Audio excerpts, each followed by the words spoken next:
Assalamualaikum warahmatullahi wabarakatuh. Kembali lagi bersama kami channel Tokoh Kita. Pada kesempatan kali ini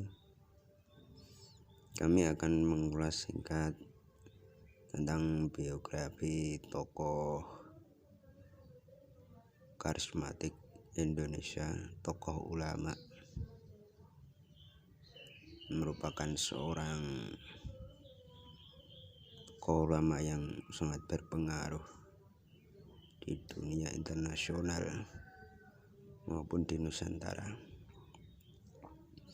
Seorang pendiri Nahdlatul Ulama, organisasi terbesar di dunia, yaitu Kiai Haji Muhammad Hasyim Asy'ari yang merupakan ulama satu-satunya di Indonesia yang mendapatkan gelar Hadratus Syekh atau Maha Guru. Kiai Haji Hasyim Asy'ari lahir di Kabupaten Jombang, Jawa Timur 4 Februari 1871. Putra ketiga dari 10 bersaudara. Ayahnya bernama Kiai Asy'ari, pemimpin pesantren yang berada di sebelah selatan Jombang. Ibunya bernama Halimah. Sementara ke-10 saudaranya antara lain Nafi'ah, Ahmad Saleh, Rodiyah, Hasan, Anis, Watonah, Maimunah, Maksum, Nahrawi, dan yang terakhir Adnan. Berdasarkan silsilah garis keturunan ibu, Kiai Haji Hasyim Asy'ari memiliki garis keturunan baik dari Sultan Pajang Joko Tingkir, juga mempunyai keturunan ke Raja Hindu Majapahit, yaitu Raja Brawijaya V atau Lembu Peteng.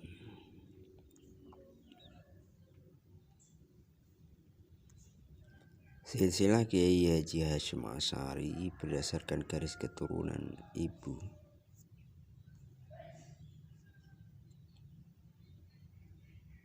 Hasyim Asy'ari merupakan putra dari Halimah, sedangkan Halimah itu putri dari Layyinah. Layyinah putri dari Sihah, putra dari Abdul Jabbar. Abdul Jabbar putra dari Ahmad.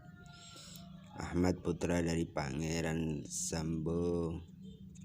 Sambo pangeran dari putra Pangeran Benowo.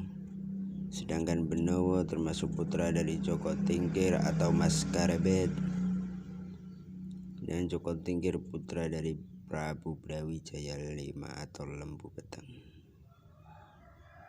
Ia menikah 7 kali dan kesemua istrinya adalah putri dari ulama besar. 4 istrinya bernama Khadijah, Nafisah, Nafiqah, dan yang terakhir Masrurah. Salah seorang putranya, Wahid Hasyim, adalah salah satu perumus Piagam Jakarta yang kemudian menjadi Menteri Agama. Sedangkan cucunya bernama Abdurrahman Wahid menjadi Presiden Indonesia. Pendidikan Kiai Haji Hasyim Asy'ari. Kiai Haji Hasyim Asy'ari belajar dasar-dasar agama dari ayah dan kakeknya, yaitu Kiai Usman yang juga pemimpin pesantren Gedang di Jombang. Sejak usia Kiai Haji Hasyim Asy'ari 15 tahun, ia berkelana menimba ilmu di berbagai pesantren, antara lain pesantren Wonokoyo di Probolinggo, pesantren Langitan di Tuban, pesantren Trenggilis di Semarang, pesantren Kademangan di Bangkalan, dan pesantren Siwalan di Sidoarjo.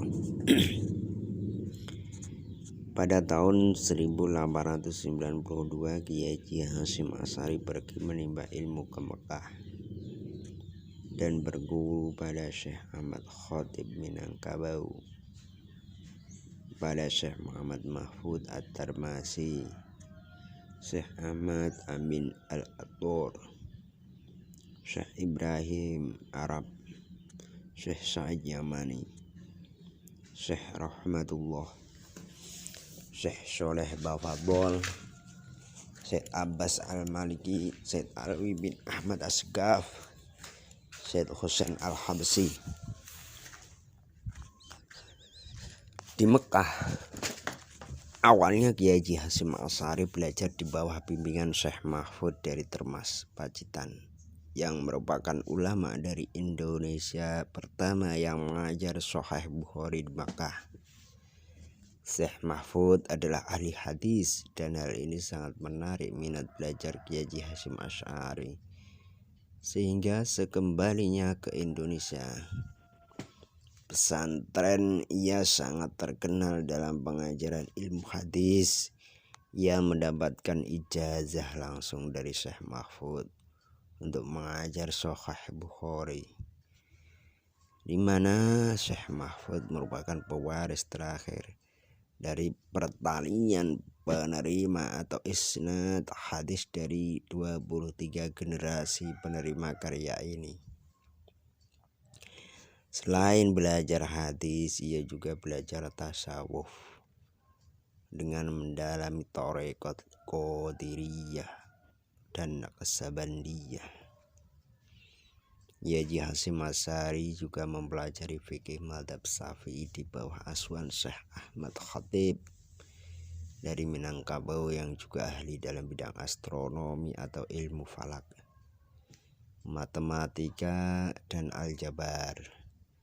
Pada masa belajar pada Syekh Ahmad Khatib inilah Kiai Haji Hasyim Asy'ari mempelajari tafsir Al-Manar karya monumental Muhammad Abduh. Pada prinsipnya, ia mengagumi rasionalitas pemikiran Abduh, akan tetapi kurang setuju dengan ejekan Abduh terhadap ulama tradisionalis. Gurunya yang lain adalah termasuk ulama terkenal dari Banten yang mukim di Mekah, yaitu Syekh Nawawi Al-Bantani. Sementara guru yang bukan dari Nusantara antara lain Syekh Syadho dan Syekh Dagestani yang merupakan ulama terkenal pada masa itu. Kemudian biografi tentang perjuangan Kiai Haji Hasyim Asy'ari. Pada tahun 1899, sepulangnya dari Mekah, Kiai Haji Hasyim Asy'ari mendirikan pesantren Tebu Ireng yang kelak menjadi pesantren terbesar dan terpenting di Jawa pada abad ke-20. Pada tahun 1926, Kiai Haji Hasyim Asy'ari menjadi salah satu pramakarsa berdirinya Nahdlatul Ulama, yang berarti kebangkitan ulama. Karya dan pemikiran Syekh Kiai Haji Hasyim Asy'ari. Kiai Haji Hasyim Asy'ari banyak membuat tulisan dan catatan-catatan. Sekian banyak dari pemikirannya, setidaknya ada 4 kitab karangnya yang mendasar dan menggambarkan pemikirannya.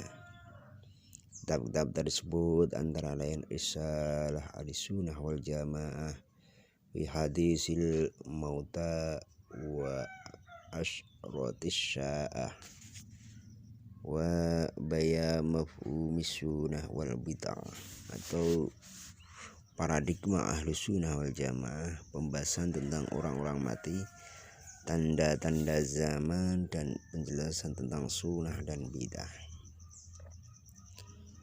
Yang kedua, kitab An-Nurul Mubin fi Mahabbati Sayyidil Mursalin, atau cahaya yang terang benderang tentang kecintaan pada utusan Tuhan Muhammad Sallallahu Alaihi Wasallam. Kitab yang ketiga yaitu Adabul Alim wal Muta'allim bima yahtaju ilaihil muta'allim bi ahwali ta'allumihi wa ma ta'limihi, atau etika pengajar dan belajar dalam hal-hal yang perlu diperhatikan oleh pelajar selama belajar. Kitab yang keempat At-Tibyan fi nahyi an muqatatil arham wa aqarib wal ihwan. Kitab ini menerangkan penjelasan tentang larangan memutus tali silaturahim, tali persaudaraan dan tali persahabatan. Kitab yang berikutnya yaitu Muqaddimah Al-Qunun Al-Asasi li Jam'iyyatin Nahdlatul Ulama. Dari kitab ini para pembaca akan mendapat gambaran bagaimana pemikiran dasar dia tentang NU. Di dalamnya terdapat ayat dan hadis serta pesan penting yang menjadi landasan awal pendirian Jam'iyah NU. Boleh dikata kitab ini menjadi bacaan wajib bagi para pegiat NU. Kitab berikutnya Risalah fi Taqid Al-Aghadhi fi Madhab Al-A'immah Al-Arba'ah, mengikuti manhaj para imam empat, yakni Imam Syafi'i, Imam Malik, Imam Abu Hanifah dan Imam Ahmad bin Hanbal. Tentunya memiliki makna khusus sehingga akhirnya mengikuti jejak pendapat imam empat tersebut dapat ditemukan jawabannya dalam kitab ini. Kitab berikutnya yaitu kitab Mawaid, adalah kitab yang bisa menjadi solusi cerdas bagi para pegiat di masyarakat. Saat Kongres NU ke-11 tahun 1935 di Bandung, kitab ini pernah diterbitkan secara massal. Demikian juga Prof. Buya Hamka harus menerjemah kitab ini untuk diterbitkan di majalah Panji Masyarakat edisi 15 Agustus 1959. Kitab berikutnya Arba'ina Hadisan tata'allaqu bi mabadi' Jam'iyyatin Nahdlatul Ulama. Kitab ini menerangkan hidup ini tak akan lepas dari rintangan dan tantangan. Hanya pribadi yang tangguh serta memiliki sosok yang uguh dalam memegang prinsip lah yang akan lulus sebagai pemenang. Kitab ini berisikan 40 hadis pilihan yang seharusnya menjadi pedoman bagi warga NU. Kemudian kitab berikutnya yaitu An-Tambihat wal Wajibat liman yusna Al-Maulid bil Munkarat. Kitab ini menyajikan hal yang harus diperhatikan saat memperingati Maulidur Rasul Sallallahu Alaihi Wasallam. Begitulah sedikit singkat padat biografi Hadratus Syekh Hasyim Asy'ari,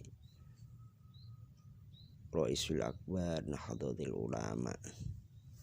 Semoga dengan gambaran biografi perjalanan Hadratus Syekh kita semua mendapatkan barokah ilmunya, khususnya diakui sebagai muridnya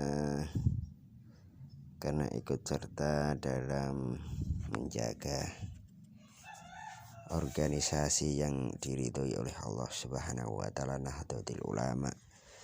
Amin amin Allahumma amin. Muga-muga saged nggondheli sarungipun Hadratus Syekh Haji Hasyim Asy'ari. Wassalamualaikum warahmatullahi wabarakatuh.